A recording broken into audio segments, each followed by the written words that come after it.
रात्रि का गहरा सन्नाटा चारों ओर फैल चुका है। आकाश स्थिर है, हवाएं मंद पड़ चुकी हैं और प्रकृति स्वयं मौन धारण कर चुकी है। परंतु भीतर एक हलचल है। मन विचारों की तरंगों में डूबा हुआ है। यह पूरे दिन की स्मृतियां समेटे कल की चिंता में उलझा हुआ बार बार कुछ सोचता जा रहा है।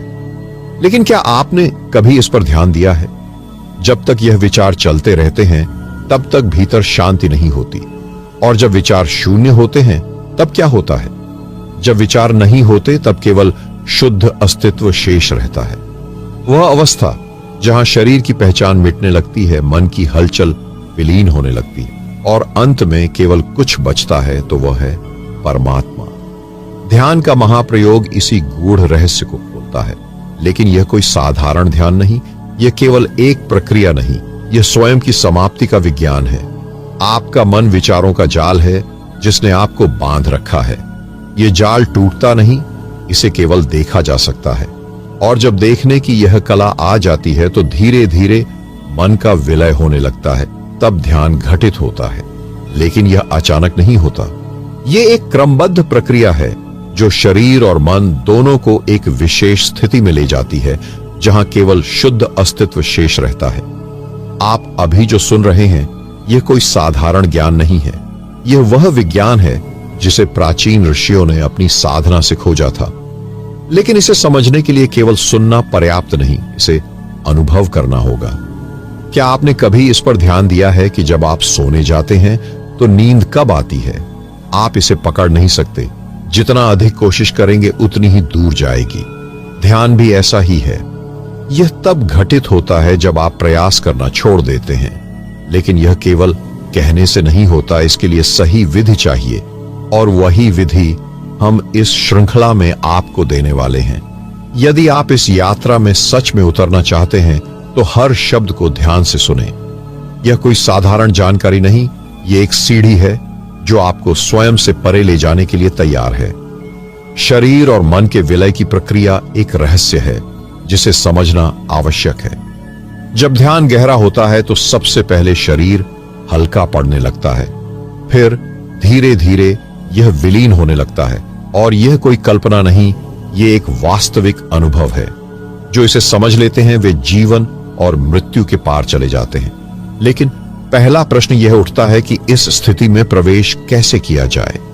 यह कोई साधारण ध्यान नहीं, बल्कि एक गुप्त विधि है जिसे जानने के लिए आपको पूरी तरह से तैयार होना होगा। क्योंकि यह केवल कुछ क्षणों का ध्यान नहीं, बल्कि एक पूर्ण विलय की प्रक्रिया है।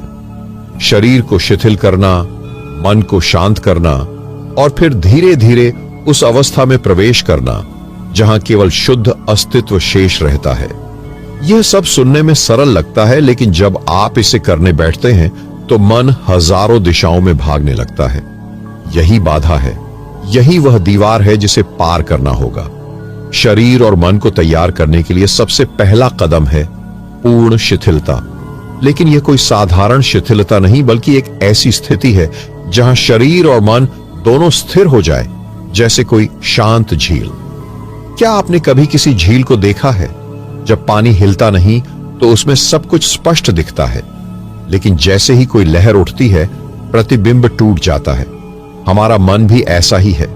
जब तक विचारों की लहरें चलती हैं तब तक सत्य का प्रतिबिंब नहीं दिखता, और जब यह लहरें शांत हो जाती हैं तो ध्यान की गहराइयां खुलने लगती हैं। लेकिन यहां प्रश्न उठता है, शरीर और मन की यह गहरी शिथिलता कैसे प्राप्त की जाए? इसका उत्तर केवल वही जानते हैं जिन्होंने इसे अनुभव किया है। प्राचीन मुनियों ने इसके लिए एक विशेष विधि विकसित की थी। यह विधि साधारण नहीं, यह शरीर और मन के संतुलन को पूरी तरह बदल देती है। सबसे पहले आप एक शांत स्थान पर बैठ जाएं। लेकिन केवल बैठना पर्याप्त नहीं। ध्यान की यह विधि एक गूढ़ रहस्य पर आधारित है, श्वास और ऊर्जा के प्रवाह पर। जब आप आंखें बंद करके बैठते हैं तो सबसे पहले आपको अपनी श्वास पर ध्यान देना होगा। लेकिन यह कोई साधारण श्वास ध्यान नहीं, इसमें एक रहस्य छिपा है। जैसे ही आप अपनी सांसों को देखना शुरू करते हैं, आपको एक परिवर्तन महसूस होगा। सामान्यतः हम सांस लेते हैं और छोड़ते हैं, लेकिन इस विधि में केवल सांसों को महसूस करना नहीं, बल्कि उनके प्रवाह में उतरना होता है। क्या आपने कभी ध्यान दिया है कि सांस जब भीतर जाती है तो उसके साथ एक सूक्ष्म ऊर्जा भी प्रवेश करती है, और जब सांस बाहर निकलती है तो यह ऊर्जा भी बाहर जाती है। इस ऊर्जा को प्राण कहते हैं और यही ध्यान का प्रवेश द्वार है। अब अगला चरण और भी गहरा है। यह वह स्थान है जहां ध्यान एक वास्तविक अनुभव बन जाता है। लेकिन यहां एक गूढ़ प्रश्न उठता है, जब सांस भीतर जाती है और बाहर आती है तो इसके बीच में क्या होता है? यही ध्यान की सबसे रहस्यमयी स्थिति है, जिसे जानने के बाद सब कुछ बदल जाता है। क्योंकि इस क्षण में श्वास केवल हवा का प्रवाह नहीं रहती, यह चेतना के गहरे द्वार खोलने लगती है। आपने कभी अनुभव किया है कि जब श्वास भीतर जाती है और बाहर आती है तो इसके बीच में एक सूक्ष्म ठहराव होता है? यही ठहराव ध्यान की गहराइयों का द्वार है। यह ठहराव अत्यंत क्षणिक होता है, लेकिन यदि इसे पूरी सजगता से देखा जाए तो यहां समय रुक जाता है। अब प्रश्न उठता है, इस ठहराव में क्या है? यही तो सबसे बड़ा रहस्य है। यह वह बिंदु है जहां श्वास और विचार दोनों विलीन होने लगते हैं। ध्यान दीजिए, जब सांस भीतर जाती है तो वह जीवन को भीतर लाती है। जब सांस बाहर जाती है तो वह अनावश्यक को बाहर ले जाती है। लेकिन जब दोनों के बीच ठहराव आता है तो वह क्या लाता है? शून्यता। और यही शून्यता वही क्षण है जहां ध्यान का वास्तविक रूप प्रकट होता है। परंतु इसे पकड़ना आसान नहीं। जैसे ही आप इस ठहराव पर ध्यान देते हैं, मन इसे पकड़ने की कोशिश करने लगता है और यह गायब हो जाता है। यही कारण है कि ध्यान केवल जानने की चीज नहीं बल्कि अनुभव की चीज है। इसे बौद्धिक रूप से समझना पर्याप्त नहीं, इसे अनुभव करना होगा, और अनुभव करने के लिए एक गहरी विधि अपनानी होगी। जैसे ही आप श्वास के ठहराव को देखते हैं, इसे जबरदस्ती रोकने का प्रयास न करें, केवल इसे महसूस करें। जैसे ही भीतर की श्वास ठहरती है, आप केवल इसे देखें। जैसे ही बाहर की श्वास ठहरती है, आप केवल इसे देखें। बस देखना है, कुछ और नहीं। धीरे धीरे यह ठहराव बढ़ने लगेगा, और जब यह बढ़ता है तो एक विचित्र घटना घटती है। विचार स्वयं विलीन होने लगते हैं। अब यहां एक और प्रश्न उठता है, जब विचार विलीन होते हैं तब क्या बचता है? यही वह बिंदु है जहां ध्यान अपनी पूर्णता पर पहुंचता है। यही वह अनुभव है जिसकी खोज सदियों से की जा रही है, लेकिन बहुत कम लोग इसे पा सके क्योंकि वे केवल बाहरी विधियों में उलझे रहे। ध्यान कोई तकनीक नहीं, यह एक अंतर्ज्ञान है।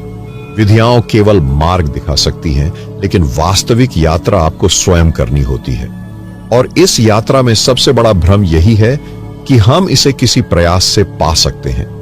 अब यहां एक गहरा सत्य समझना होगा। ध्यान में प्रवेश करने के लिए प्रयास छोड़ना पड़ता है। यह सुनने में विरोधाभासी लगता है, लेकिन यही रहस्य है।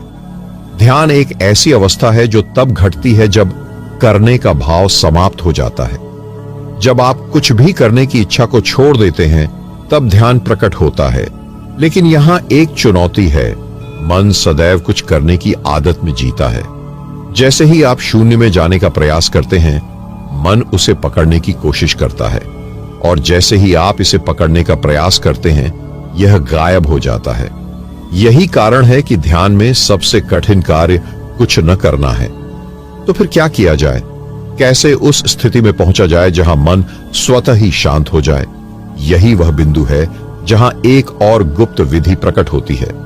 अब तक हमने श्वास के ठहराव को देखा, लेकिन अब इससे एक कदम आगे बढ़ना है। जैसे ही आप इस ठहराव को अनुभव करने लगते हैं, आपको एक और चीज पर ध्यान देना होगा। वह है अनाहत नाद, वह आंतरिक ध्वनि जो सदैव प्रवाहित हो रही है। क्या आपने कभी ध्यान दिया कि जब सब कुछ शांत हो जाता है, तब भी एक सूक्ष्म ध्वनि सुनाई देती है? यह कोई बाहरी ध्वनि नहीं, बल्कि भीतर की मौलिक ध्वनि है। इसे सुनना ही अगला चरण है। जैसे ही आप इसे सुनते हैं, आपका ध्यान पूरी तरह से भीतर की ओर मुड़ने लगता है, और जब यह पूरी तरह भीतर मुड़ता है तो मन की हलचल अपने आप समाप्त होने लगती है। लेकिन यह केवल एक शुरुआत है। जैसे जैसे भीतर की ध्वनि स्पष्ट होती जाती है, वैसे वैसे मन का अस्तित्व विलीन होने लगता है। यह नाद कोई साधारण ध्वनि नहीं, बल्कि चेतना का द्वार है। इसे सुनते ही आप पाते हैं कि आप शरीर नहीं हैं, आप मन भी नहीं है। अब यहां पर एक रहस्य समझना होगा। यह ध्वनि कहीं बाहर से नहीं आ रही, यह स्वयं आपकी आत्मा की ध्वनि है। जब कोई व्यक्ति गहरी निष्ठा से ध्यान करता है तो यह ध्वनि स्वतः प्रकट होती है। इसे ही ऋषियों ने ओंकार नाद कहा है। और यह नाद केवल ध्वनि नहीं बल्कि एक ऊर्जा है, एक कंपन है जो आपको चेतना की गहराइयों में ले जाता है। लेकिन यहां एक और चुनौती आती है। जैसे ही मन इसे सुनना शुरू करता है, वह इसे पकड़ने की कोशिश करता है, और जैसे ही आप इसे पकड़ने का प्रयास करते हैं, यह दूर चली जाती है। इसका कारण यह है कि इसे सुना नहीं जाता, बल्कि इसमें विलीन हुआ जाता है। यही ध्यान का अगला चरण है, ध्वनि के साथ एकाकार हो जाना। यहां पर एक महत्वपूर्ण बात ध्यान दें। जैसे जैसे आप इस ध्वनि के साथ गहरे जाते हैं, वैसे वैसे शरीर की चेतना मिटने लगती है। कई साधकों को इस बिंदु पर लगता है कि वे सोने लगे हैं, लेकिन यह नींद नहीं है। यह चेतना का एक गहन रूपांतरण है। शरीर और मन की पकड़ ढीली पड़ने लगती है, और जो शेष बचता है वह केवल शुद्ध अस्तित्व होता है। अब प्रश्न यह उठता है कि इस अवस्था में पूरी तरह से स्थिर कैसे हुआ जाए, कैसे इस ध्वनि में पूर्णतः विलीन हुआ जाए ताकि केवल आत्मा शेष रह जाए। लेकिन यह आत्मा क्या है? यह केवल कोई धारणा नहीं बल्कि जीवंत अनुभव है। जब ध्यान गहरा होता है तो एक अनोखी घटना घटती है। मन की परिधि धीरे धीरे विलीन होने लगती है। पहले विचारों का प्रवाह मंद होता है, फिर वे शून्य में विलीन होने लगते हैं, और अंततः केवल एक मौन बचता है। एक ऐसा मौन जिसमें शब्दों का कोई अस्तित्व नहीं। यहां पर एक रहस्य समझना आवश्यक है। जब तक ध्यान केवल विचारों को देखने तक सीमित है, तब तक गहराई तक नहीं जाया जा सकता। लेकिन जब साधक स्वयं को भी देखने लगता है, अर्थात यह देखता है कि मैं कौन हूं जो यह सब देख रहा है, तब एक नया द्वार खुलता है। इस स्थिति में ध्यान केवल देखने की क्रिया नहीं रह जाती, बल्कि देखने वाला भी स्वयं में विलीन होने लगता है। अब यह जानना आवश्यक है कि जब विचार पूरी तरह से शांत हो जाते हैं, तब क्या अनुभव होता है। यहां पर दो प्रकार की स्थितियां हो सकती हैं। एक केवल शून्यता का अनुभव जिसमें कुछ भी नहीं रहता, और दूसरी एक दिव्य ज्योति का प्रकट होना जो परमात्मा का प्रथम संकेत होता है। यह ज्योति बाहर नहीं, भीतर प्रकाशित होती है। यह कोई कल्पना नहीं बल्कि अनुभवजन्य सत्य है। जब ध्यान इस स्तर पर पहुंचता है तो साधक को पहली बार अनुभव होता है कि शरीर, मन और विचारों से परे भी कुछ है, कुछ ऐसा जो अविनाशी है, अडिग है। लेकिन यहां एक और रहस्य छिपा है। यह स्थिति स्थायी क्यों नहीं रहती? जब ध्यान से बाहर आते हैं तो यह अनुभव धीरे धीरे धुंधला क्यों पड़ जाता है? क्या ऐसा कोई उपाय है जिससे यह अनुभव जीवन का स्थायी अंग बन जाए? यही तो ध्यान का परम उद्देश्य है। ऐसी अवस्था में पहुंचना जहां परमात्मा का अनुभव केवल ध्यान तक सीमित न रहे, बल्कि हर क्षण जीवन का अभिन्न हिस्सा बन जाए। लेकिन इसके लिए क्या करना होगा? यहां साधना का एक और रहस्य प्रकट होता है। ध्यान में गहराई से उतरने के लिए केवल विचारों को शांत करना पर्याप्त नहीं है, बल्कि मैं भाव का लय होना आवश्यक है।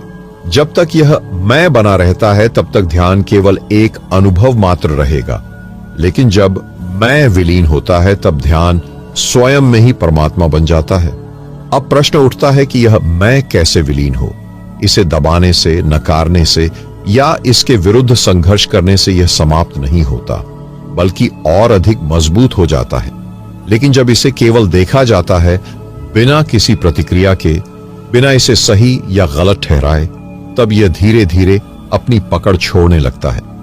यही आत्मा का साक्षात्कार है, जब आप स्वयं को देखते हैं लेकिन देखने वाले भी समाप्त हो जाते हैं। इस स्थिति में एक अद्भुत परिवर्तन होता है।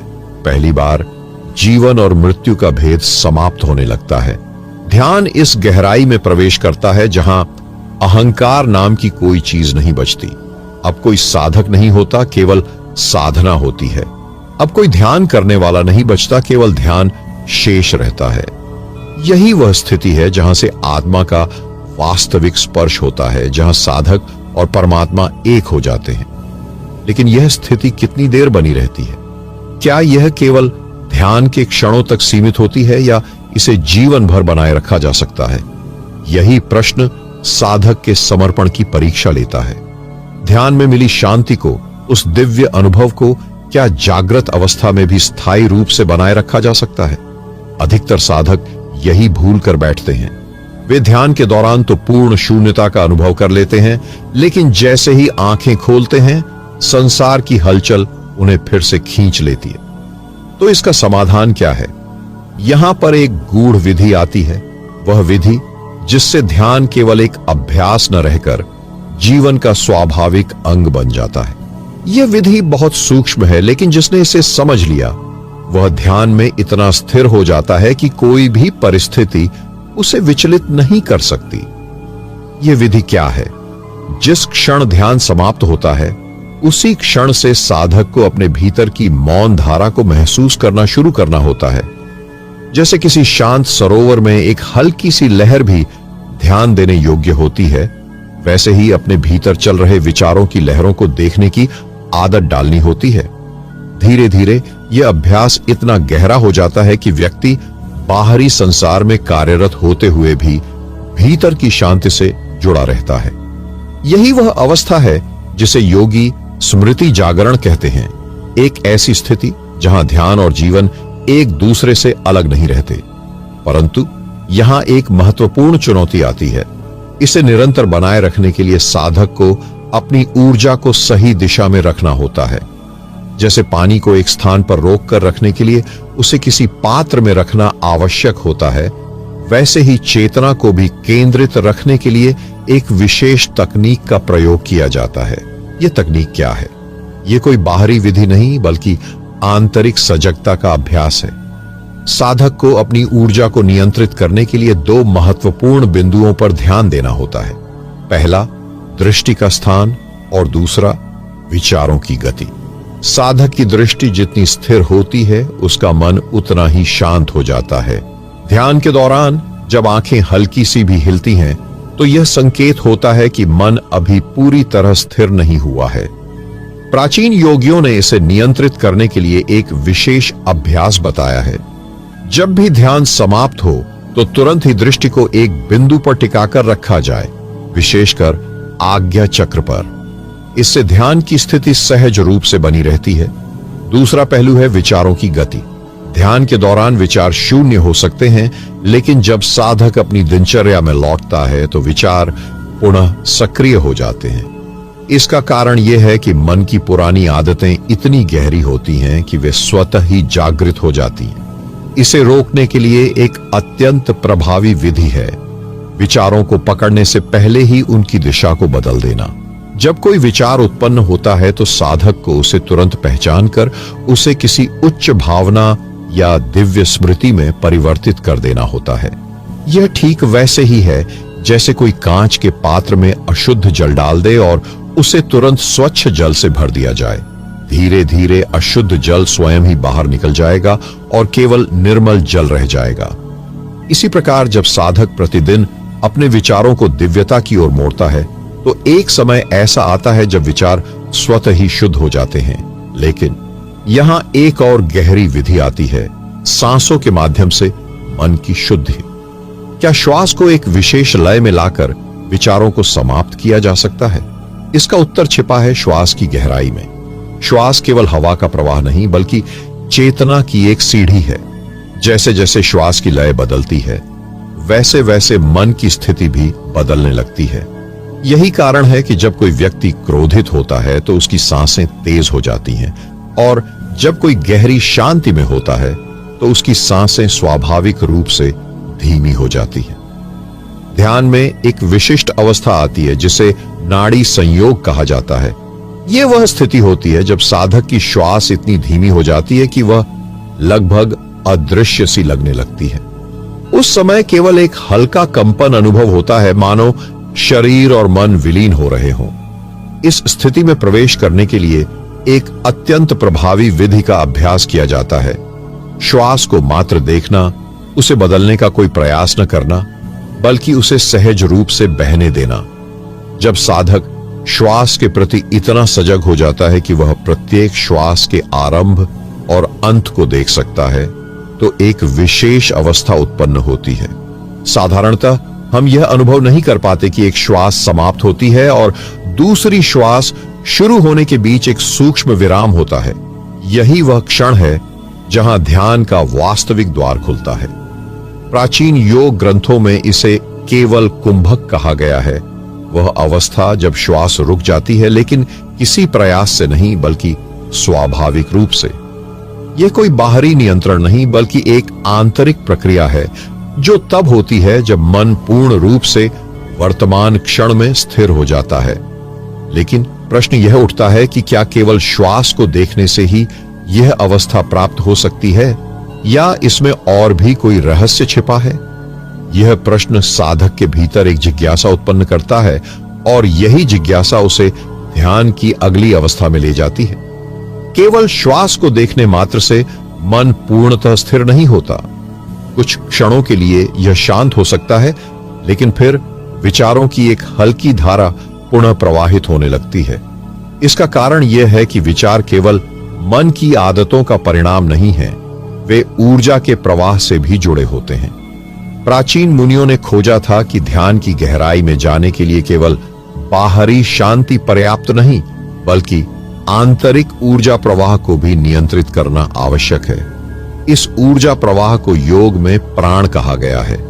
यह प्राण हर श्वास के साथ शरीर में प्रवाहित होता है, और जब साधक केवल श्वास को नहीं बल्कि उसके भीतर बहने वाली ऊर्जा को देखना प्रारंभ करता है, तब ध्यान की अवस्था और भी गहरी होने लगती है।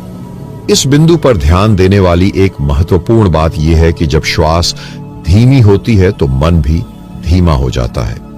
लेकिन यदि ध्यान पूर्वक देखा जाए तो धीरे धीरे साधक अनुभव करता है कि केवल श्वास ही नहीं, विचारों का भी एक सूक्ष्म स्रोत है।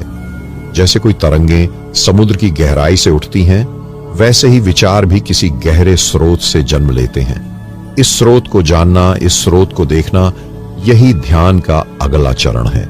लेकिन प्रश्न यह उठता है कि यह स्रोत कहां है? क्या यह मन के भीतर छिपा है या चेतना के किसी और गहन स्तर पर स्थित है? यह प्रश्न ध्यान की उस स्थिति की ओर संकेत करता है जहां विचारों का जन्म होता है। साधारणतः हम विचारों को रोकने का प्रयास करते हैं, लेकिन क्या हमने कभी यह जानने का प्रयास किया कि विचार आते कहां से हैं? जब कोई तरंगें समुद्र की सतह पर उठती हैं, तो वे किसी गहरे स्रोत से उत्पन्न होती हैं। उसी प्रकार मन में उठने वाले विचार भी किसी आंतरिक गहराई से प्रकट होते हैं। यदि इस गहराई को खोजा जाए तो एक विस्मयकारी सत्य सामने आता है। विचार स्वयं अपने आप में स्वतंत्र नहीं है, वे केवल ऊर्जा के सूक्ष्म कंपन हैं जो हमारी चेतना में प्रकट होते हैं। जब साधक ध्यान में गहरे उतरता है तो वह अनुभव करता है कि विचारों का एक केंद्र है जहां से वे जन्म लेते हैं। यह केंद्र मन की सतह पर नहीं बल्कि कहीं अधिक गहरे छिपा होता है। अब यहां एक महत्वपूर्ण बिंदु आता है। यदि विचार किसी स्रोत से जन्म लेते हैं तो क्या उस स्रोत तक पहुंचना संभव है? इसका उत्तर है हां, लेकिन इसके लिए केवल मानसिक चुप्पी पर्याप्त नहीं। विचारों के स्रोत तक पहुंचने के लिए साधक को एक अत्यंत सूक्ष्म अभ्यास करना पड़ता है। इस अभ्यास में साधक अपने भीतर ध्यान लगाकर एक बिंदु खोजता है। वह बिंदु जहां विचार उत्पन्न होने से पहले केवल मौन होता है। यह मौन विचारों के बीच के अंतराल में स्थित होता है। जब कोई विचार समाप्त होता है और नया विचार जन्म लेता है तो उनके बीच एक सूक्ष्म शून्यता होती है। यही शून्यता ध्यान का प्रवेश द्वार बन सकती है। लेकिन प्रश्न यह उठता है कि इस शून्यता में प्रवेश कैसे किया जाए? यही अंतिम प्रश्न है और इसका उत्तर साधक के संपूर्ण अस्तित्व को रूपांतरित कर सकता है। शून्यता में प्रवेश करना कोई साधारण क्रिया नहीं है, क्योंकि यह करने की प्रक्रिया नहीं बल्कि होने की अवस्था है। जब हम किसी चीज को करना बंद कर देते हैं, विचार करना, प्रतिक्रिया देना, किसी भी भावना को पकड़ना, तभी हम वास्तविक शून्यता को अनुभव कर सकते हैं। इस अवस्था में प्रवेश का सबसे गूढ़ उपाय है देखना, केवल देखना, बिना किसी हस्तक्षेप के। जब कोई विचार उठता है तो उसे रोका नहीं जाता, उसे पकड़ा भी नहीं जाता, केवल देखा जाता है, जैसे आकाश में बादल तैरते हैं। जब यह देखना पूर्ण रूप से जागरूकता के साथ होता है तो एक क्षण आता है जब विचार स्वयं ही विलीन होने लगते हैं, और जब विचार विलीन होते हैं तो वही शून्यता प्रकट होती है जिसका प्रवेश द्वार खोजा जा रहा था। लेकिन यहां एक और रहस्य छिपा है। केवल शून्यता को देखना पर्याप्त नहीं। जब साधक शून्यता में पूरी तरह स्थित हो जाता है तो एक अद्भुत घटना घटित होती है, स्वयं का विलय। शरीर, मन और विचारों के पार जाकर केवल शुद्ध चेतना शेष रह जाती है। और यही वह क्षण होता है जब ध्यान अपने सर्वोच्च बिंदु पर पहुंच जाता है। इस अवस्था में प्रवेश करते ही साधक को पहली बार यह अनुभव होता है कि वह शरीर नहीं है, वह मन नहीं है, वह विचार नहीं है। जो शेष रह जाता है वह केवल शुद्ध अस्तित्व है, वह जो न जन्म लेता है न समाप्त होता है, वह जो सदा से था और सदा रहेगा। इसे कोई नाम नहीं दिया जा सकता, क्योंकि यह किसी भी भाषा से परे है। इसे केवल अनुभव किया जा सकता है। यही वह अंतिम अवस्था है जहां ध्यान का महाप्रयोग पूर्ण होता है। जब विचार शून्य होते हैं, शरीर और मन विलीन होते हैं, तब केवल ईश्वर शेष रहते हैं। यहां साधक और साधना एक हो जाते हैं। ध्यान करने वाला और ध्यान स्वयं एकमेव हो जाते हैं। और यही वह अवस्था है जिसे सभी संतों और मुनियों ने अंतिम सत्य कहा है। प्रिय दर्शकों, आज आप एक ऐसी गहरी यात्रा से गुजरे जहां विचार शून्य हुए, शरीर और मन विलीन हुए और केवल शुद्ध चेतना शेष रही। यह कोई साधारण ज्ञान नहीं था। यह वह रहस्य था जिसे ऋषियों और मुनियों ने हजारों वर्षों तक खोजा और अनुभव किया। लेकिन ध्यान रखें, ज्ञान केवल सुनने से पूरा नहीं होता, उसे जीवन में उतारना पड़ता है। जब भी आप ध्यान में बैठे, इस विधि को अपनाएं और स्वयं अनुभव करें कि जब विचार समाप्त होते हैं तो भीतर क्या घटित होता है। आपने इस पूरी श्रृंखला को देखा, सुना और इसे आत्मसात किया। इसके लिए आपका हृदय से धन्यवाद। यह यात्रा यहीं समाप्त नहीं होती, बल्कि अब आपके भीतर एक नई शुरुआत हुई है। यह पथ अंतहीन है और आप जितना आगे बढ़ेंगे उतना ही गहरे उतरते जाएंगे। इस अमूल्य ज्ञान को केवल अपने तक सीमित न रखें, इसे उन तक पहुंचाए जो इस मार्ग की तलाश कर रहे हैं, क्योंकि सत्य का प्रकाश जितना बांटा जाए उतना ही प्रखर होता है। ध्यान की इस पवित्र साधना में आपका मार्ग हमेशा प्रशस्त हो। इसी शुभकामना के साथ हम आप